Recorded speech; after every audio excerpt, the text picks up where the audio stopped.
மகாநதி சீரியல்ல அடுத்த வர எபிசோடில் நம்ம காவேரி இருந்துட்டு விஜயை நினச்சி ரொம்பவே ஃபீல் பண்ணுறாங்க. கங்கா இருந்துட்டு விஜய் மேலே எந்த தப்பும் இல்லை, அவர் ரொம்பவே நல்லவர், நாங்கள் தான் தெரியாதனமாக அவரை நம்ம தப்பாக புரிஞ்சுக்கிட்டோம்.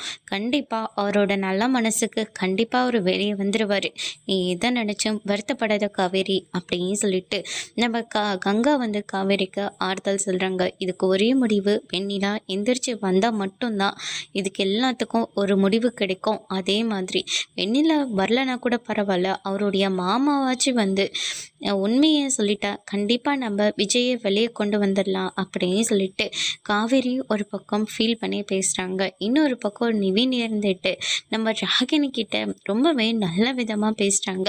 இங்கே பாரு, உன் வாழ்க்கை இப்படி ஆயிடுச்சேன்னு சொல்லி நீ ரொம்பவே வருத்தப்படுறியே, நீயே தானே சொன்ன காவேரியை பழி வாங்கிறதா நினச்சி நானே என் வாழ்க்கையை தொலைச்சிட்டான்னு சொல்லி எவ்வளோ ஃபீல் பண்ணி பேசுகிறேன். இங்கே பாரு, அதே நிலைமையில தான் நானும் இருக்கேன், தயவு செஞ்சு நான் சொல்கிறத கேளு, உன் அப்பா எங்கே இருக்காருன்னு சொல்லு, அவர் கண்டுபிடிச்சிட்டாக்க வெண்ணிலா வந்து விஜயை தள்ளி விடலை அப்படின்னு சொல்லிட்டு நம்ம போலீஸ்கிட்ட சொன்னால் கண்டிப்பாக விஜயும் காவேரியும் ரொம்பவே சந்தோஷமாக வாழ்வாங்க.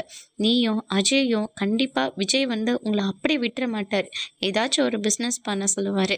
அதனால் நீயே கூட போலீஸ்கிட்ட வந்து எல்லா உண்மையும் சொல்லிடுமா அப்படின்னு சொல்லிட்டு நிவின் வந்து ராகினியோட மனசை வந்து பிரெயின் வாஷ் பண்ணுறாங்க. கண்டிப்பாக ராகினி இருந்துட்டு உண்மையை சொன்னால் விஜயே வெளியே கொண்டு வந்துடலாம். இனி ராகினி உண்மையை சொல்ல போகிறாங்களா, இல்லை அதுக்குள்ளே காவேரி வெண்ணிலாவோட மாமாவை கூட்டிகிட்டு வர போகிறாங்களா, என்ன மாதிரி டெஸ்ட் வரப்போகுதுன்றதை வெயிட் பண்ணி பார்ப்போம். தேங்க்யூ.